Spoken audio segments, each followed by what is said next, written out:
Hi, I'm Rajan. I'm a divorcee. This is my story.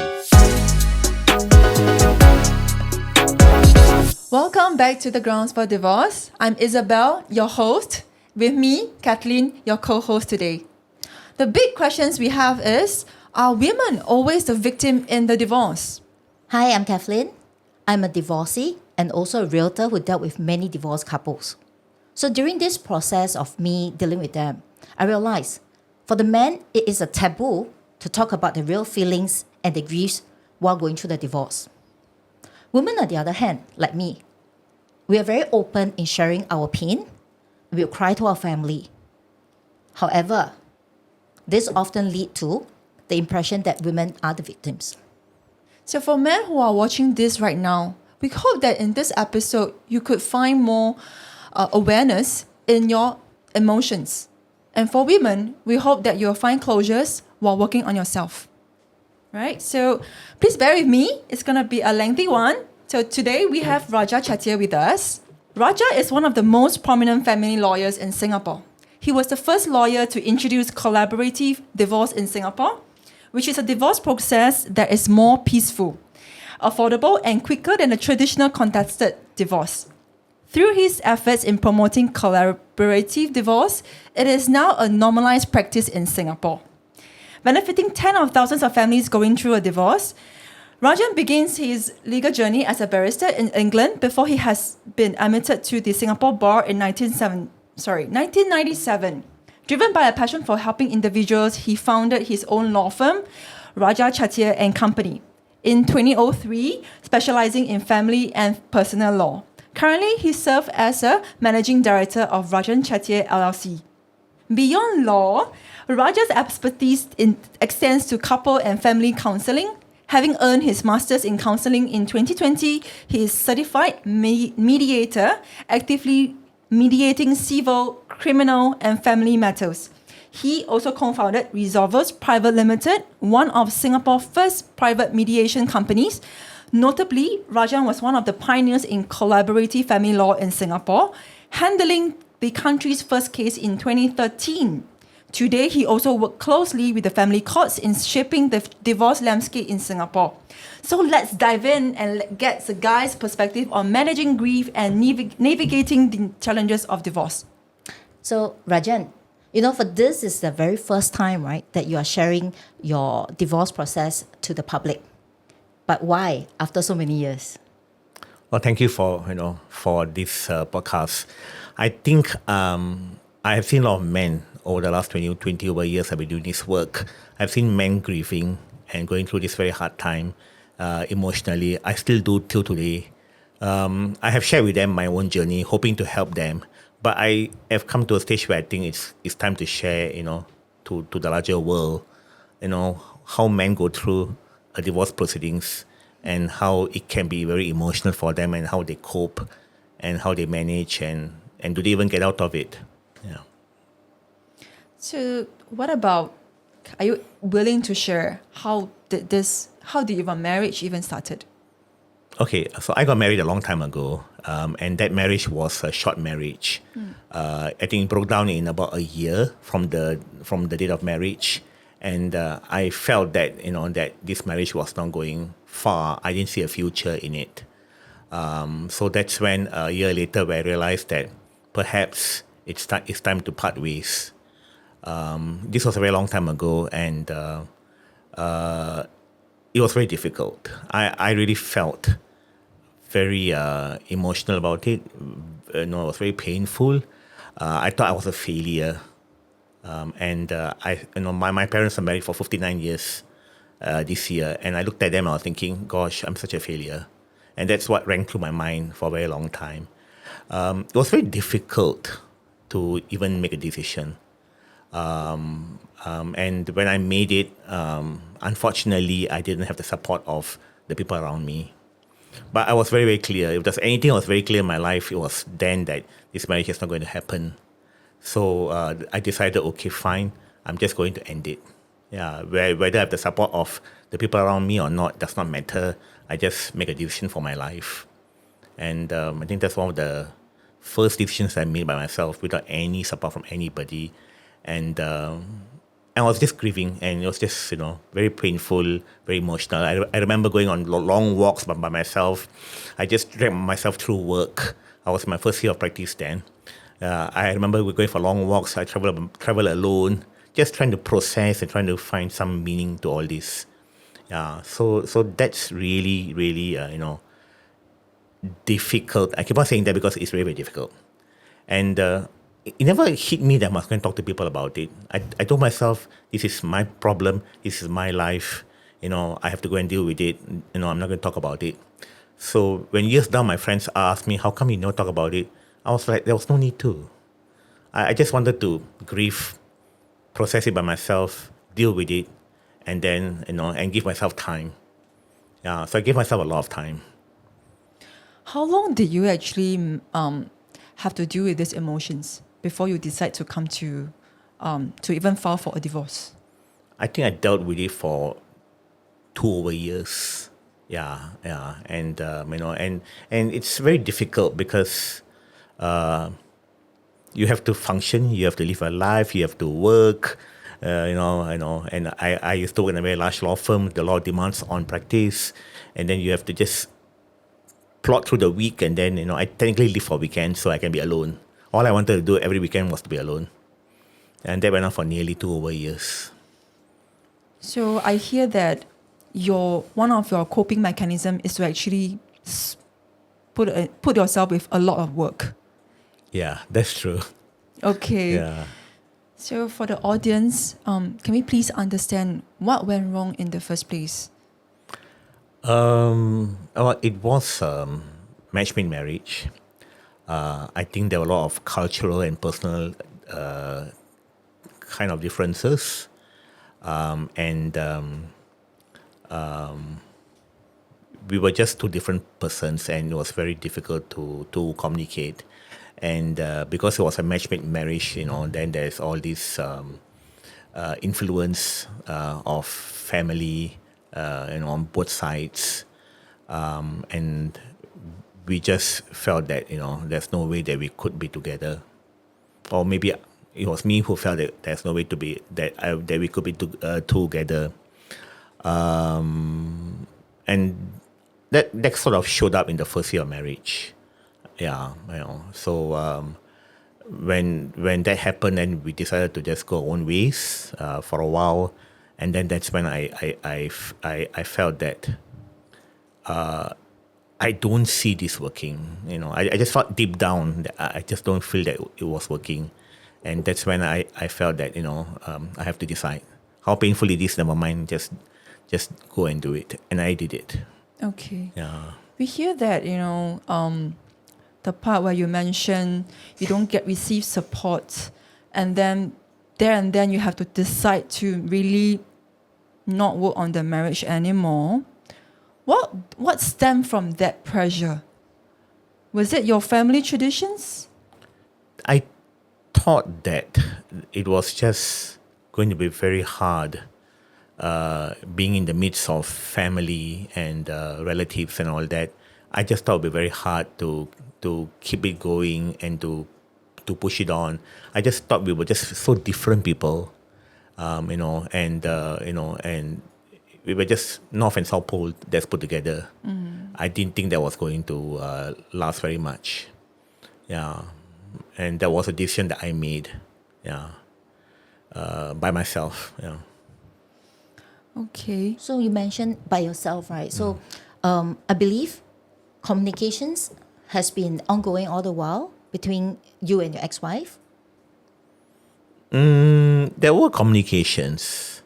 Yeah, there were communications. It's just that I just think that it is very difficult when you have a lot of family presence, in the marriage, which is quite typical, in Asian marriages, So that's what I thought, that it was just not going to work out because we're so different.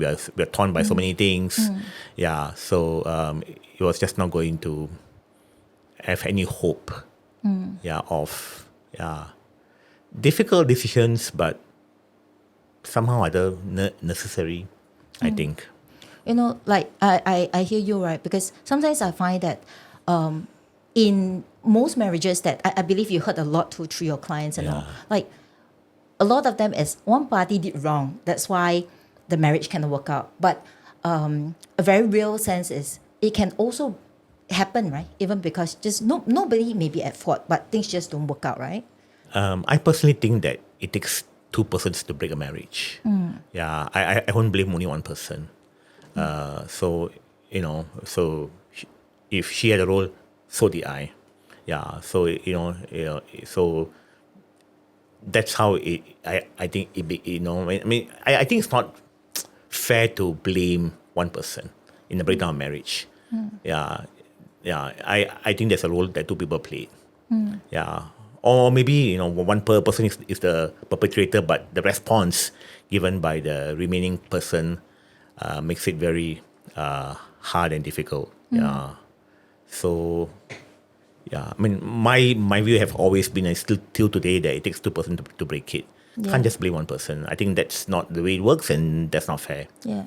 So you see, for people who there is one party that's at fault, right? It's easier to point fingers and blame, and you feel better, right, in that way. But in your situation, what I hear is you come from a very your position was so difficult. It's painful yet because it's no fault of anybody in a way, right? So with this kind of pain, maybe you want to describe a little bit more in details was the first thought that you have in mind, right? That is when you want to take this step. What was the very first thought that hinders you? Hinders me from taking the step. Yeah. That's why it took you quite a while before you decided, right? I think it was family. It was really family. Yeah, the family, I thought, what's going to, how is it going to impact them? Yeah, that was the only thing that came to my mind. Yeah, what then made me change my mind, I really don't know, but I think I figured that it's like when they push you, then you resist, right? So I think what I did was I resisted. And I told myself, okay, fine, you can say whatever you want, but but I'm going to decide, and that's how the decision came about. Yeah. Rajan, can you please share the audience? Do you ever thought about how a marriage should be? I think the only guidance I have is my parents. Okay. Yeah, I just looked at them and I honestly thought that that's how marriage should be, because they never quarreled in front of the three of us. The three sons. Yeah. Later on, I realized they did quarrel. But in front of us, it was just a perfect union. So I honestly thought that's how a marriage is. Wrongfully, I think now, but I really thought that's the standard I should reach, and that's what a marriage is. It should be perfect. Yeah. In what way perfect? Because what I just hear from you is just because your parents did not quarrel in front of you guys. But what is your real perspective of a good marriage? Then or now? I would say then. Yeah. Then I think it was just my parents' marriage. No quarrels, very happy, loving family, and they took care of the children very well. And that, to me, that was the only marriage that I knew. Yeah. So when you realized that, having met this wife through arranged marriage and it didn't quite work out, what was that particular emotions that you were feeling? I think I was very upset. I was very upset. With yourself? I was very upset with the people around me. I was very upset, for even kind of consenting to such a marriage. I felt very upset about, how this has turned out to be. Yeah, upset with people, not with me. I thought I was perfectly right, yeah, in feeling that way, but I was upset. So do you have that question that why me? Why I have to go through this? Oh, I did. I surely did. I was like, goodness me, why me? I'm such a nice person, and I've done all these good things, in my life. Why me? Yes, the why me came up also. Yeah. I think it's the why me that eats into you, and Yes. it just destroys you. Yeah. Emotionally. It does. So for the context of the audience, earlier when we have a talk with Rajan, the reason why this arranged marriage even happened was because of family traditions. There's no way Rajan could actually even change the parents' mind. So this makes it very hard for his personal journey, and that's why the marriage did not work out eventually. Can you please also share with the audience, as a lawyer yourself, who actually assisted you with your divorce? How did you seek help in your divorce? I had a friend who was then a family lawyer, so I just went to her. Okay. Yeah, I was not practicing family law then, so I didn't really know very much on the area of law, so I went to her. So emotionally, right? Because the whole process was, you were saying you tried your best to keep it to yourself. You really wanted to write it on your own.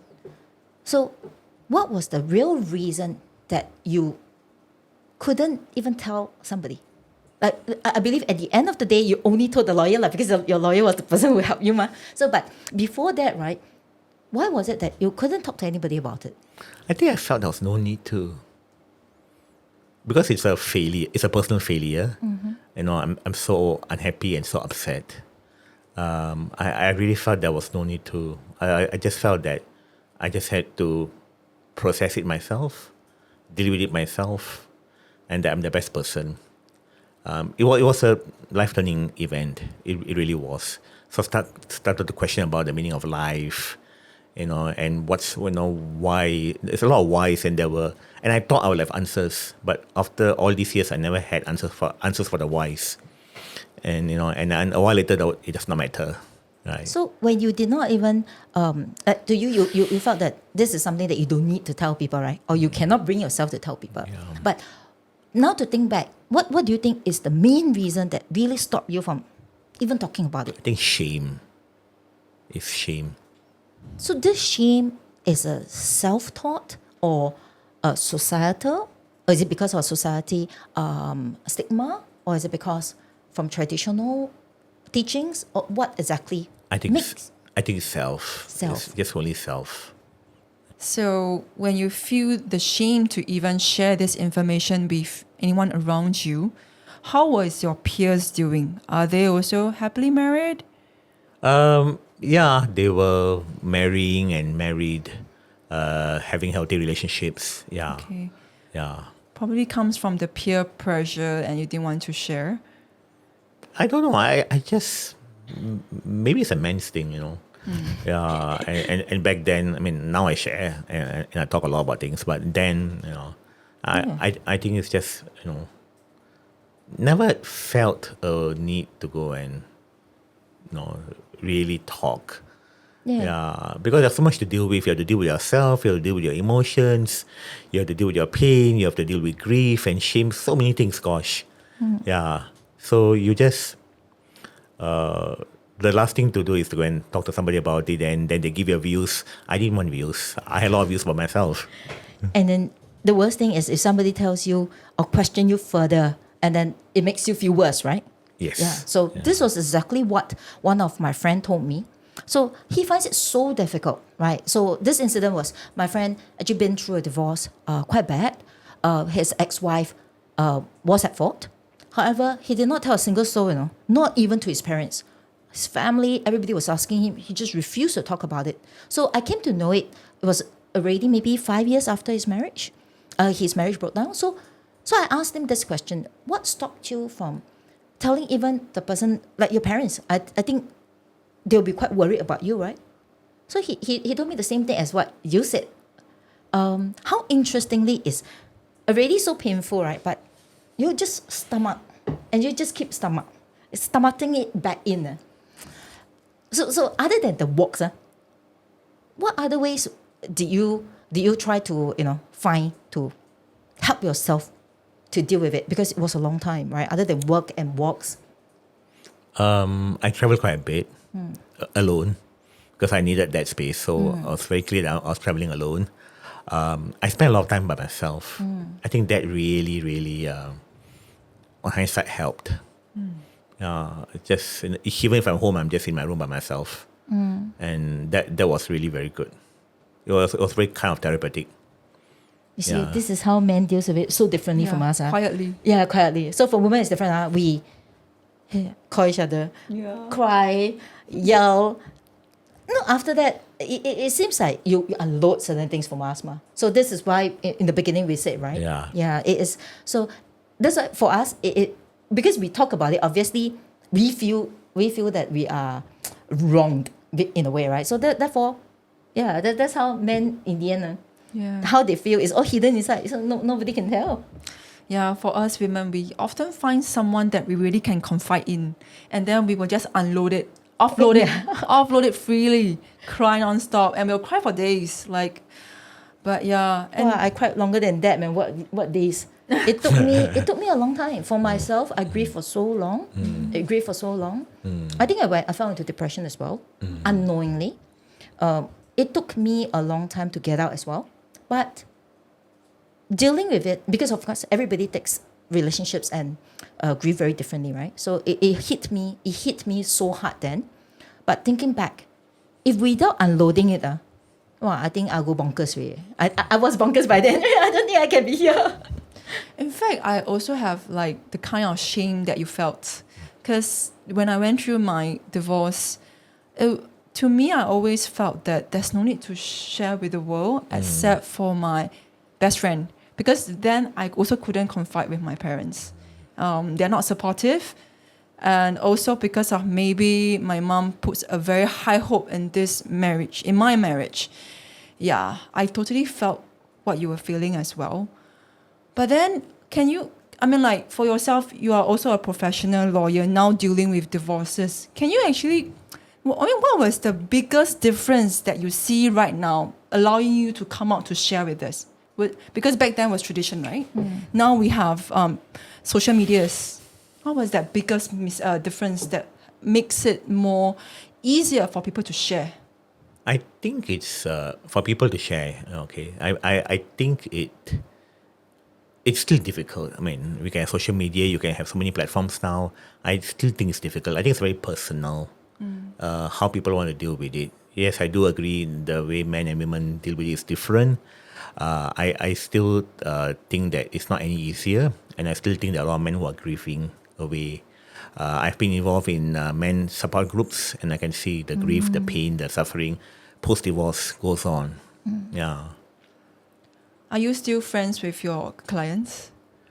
Some of them, yes. Okay. Some of them, yeah, who are very sweet, and then they do keep in touch. They don't have to be friends, I think, but some of them do. They take the trouble to send a card each year.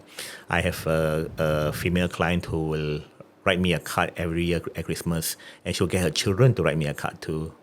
Yeah, I have a client's son who is studying in Australia, who used to write to me every year and sending me his grades. Yeah, so I was thinking, okay, I'm doing something good. Yeah. I wanted to also know that, for men, for your men's clients, for your male client, averagely, how long do they really deal with this grieving period? I don't think so. It's a timeline for grief.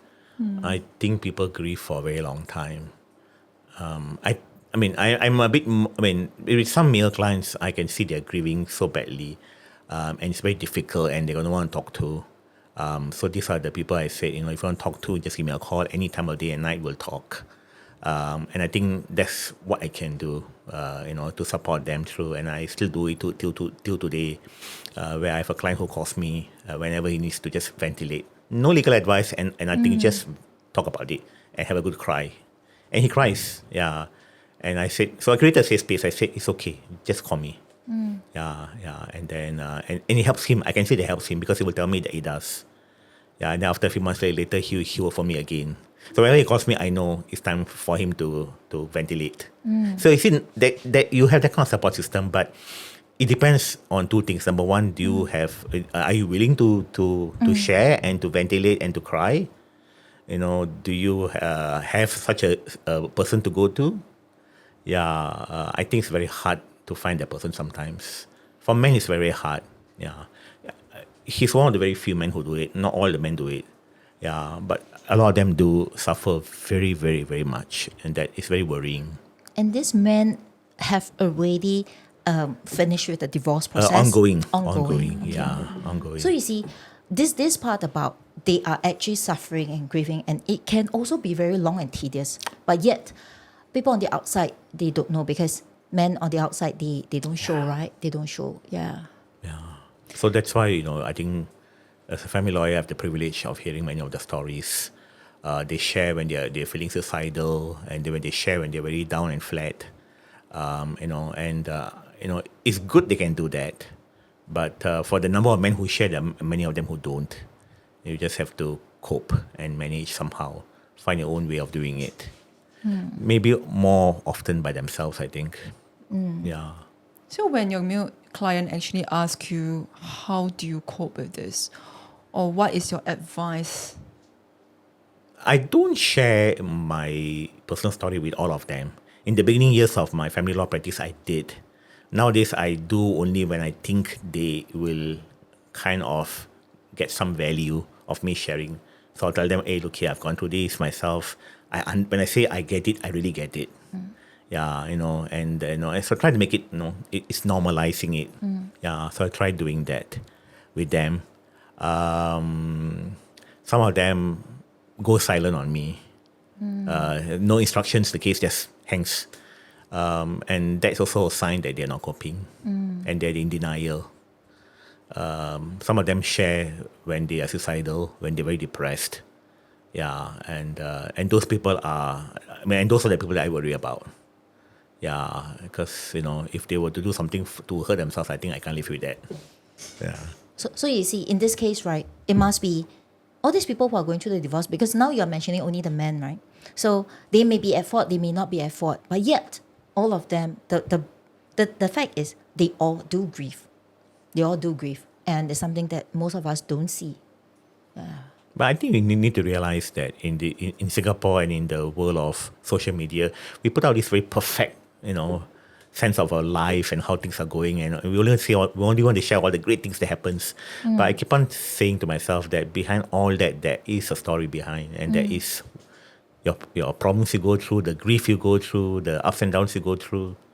Yeah. So that again, I think is a very societal thing lah. You act tough, act macho. Yeah, but there's so much going on inside you, which is what I did, so I know. Yeah. So for because what I see from even my own ex-husband, because he being an introvert, he also finds it very difficult. He did not share with anybody. I don't think he even did share even until maybe till today. He's not somebody like that. So, but does he grieve? Yes, he did, and I saw, and maybe because knowing that he is also in pain, I think it makes it easier for me also to say that enough is enough, let's stop hurting each other. Yeah. So we decide that, it's better to move on, part ways, and come to consensus on how to co-parent our kids rather than dragging things on and then hurting each other further. I think it's quite pointless. But this was because I feel, because I know him for so many years, right? Yeah. So, but I guess for a lot of men out there, going through the divorce, this is something, it's not easy for them, especially in a heated divorce. Things are never nice, right? Yeah, it's never nice. Yeah, I mean, this is silent grieving lah. Yeah. Rajan, correct me if I'm wrong, yeah. I'm actually sensing that, one of the reasons why your client actually came to speak to you more, aside that you are the lawyer, you are actually the third party, the outsiders of this relationship. Is this one of the reasons it makes it easier for the man to come to you? Yes, because I have no idea. I don't know very much about what has happened. I was not there. Yeah, so yes, that's one. But also, I think if you build a bond or a relationship with them, I think they probably feel that, it's my family lawyer and he knows my legal problems and all the issues. So it's okay for me to share my how I feel. Right. Yeah, but yes, third party helps. talking to somebody who have no idea who, what happened and who are the family members and who are the children, it does help. Okay, I cannot confirm that all lawyers are like you. I don't think they have the time to really listen to a client. But do you actually have probably information to let the male audience know where to go to if they really need someone to talk to, which is not within his own circles of friends or families? I think, and I think now we're at the right space in Singapore. I think it's good to go and speak to a counselor.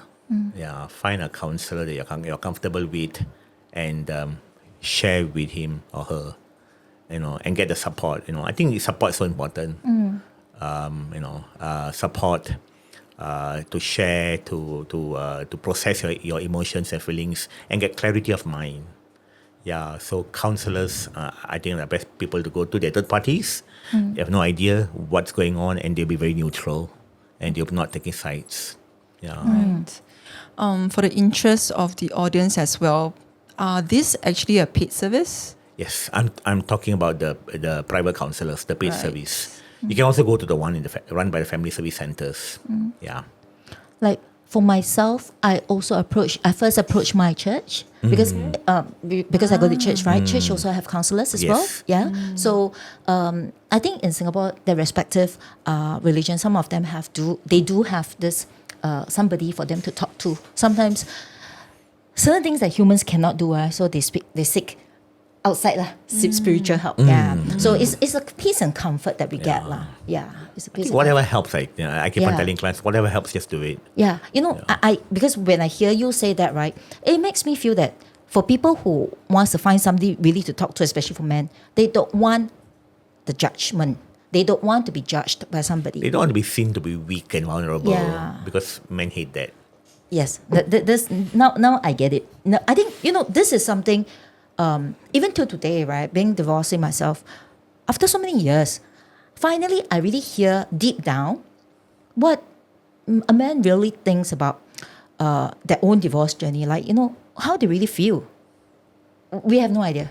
Seriously, we have no idea because they don't talk about it, right? So, and sometimes it's not in our position to go and ask, how do you feel, huh? And it's not for me to go and ask him how he feels, right? I'm dealing with my grief. Why would I need to deal with his, So, but it is a eye-opener for me as well. And I think getting this clarity, it helps me to also have better understanding. Yeah.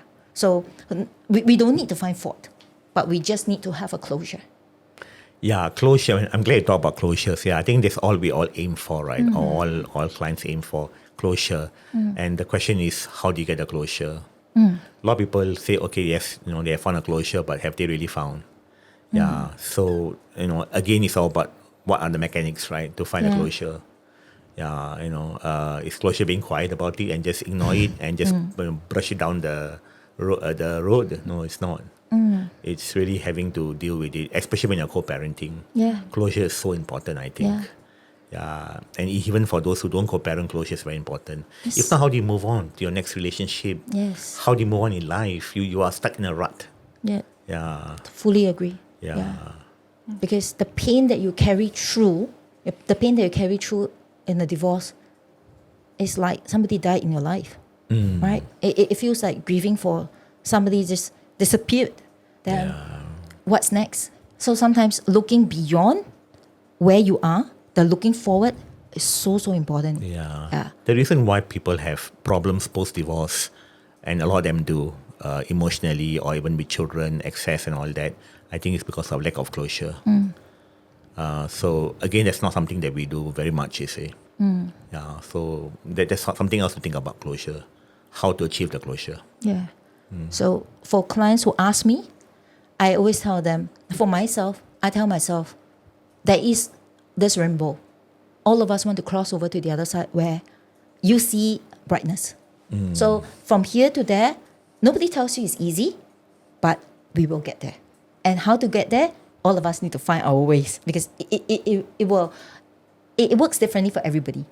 Yeah, and you're right, because I usually tell clients that there's always light at the end of the tunnel. Just keep on going, don't give up, keep on going, you'll get there. And some of them will come back and tell me, now I know what you are saying. Yeah, it could be a long tunnel, it could be a short one, but Yeah. it's still a tunnel. Different people take different amount of time to heal. Right? It took me a while, quite a long while, yes. But did I heal? Yes, I did. But can I say, did it left an impact? Did it change me? Answer also yes. It left a scar that can never be removed. Yeah. But we've grown. Yeah, we've grown. And yeah, we move on. We move on. Yeah, I mean, talking about scars, yes, I think there will always be a scar. It's like a wound, right? It heals, but there's a scar. Yeah. Yeah, and emotional wounds, leave scars too. Yeah. Yeah. They do. It's just that we cannot, and the worst thing is we cannot treat them. We cannot apply medicine and treat them. We can't, we cannot Sometimes smooth we it out. wish it would just go away. Yeah, you can't even smooth it out, like I hope there was a switch then, off the button, gone. It doesn't work. Yeah. But thanks so much for sharing today, Rajan. It was really a blessing to have you on this episode.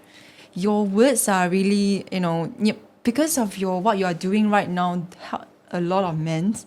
And I hope that they can come to you for more help as well. Yep. So I think we shall wrap up for today's episode. Thank you so much for sharing, Rajan. For those who are interested in what Rajan's do in his professional journey, stay tuned in our next episode.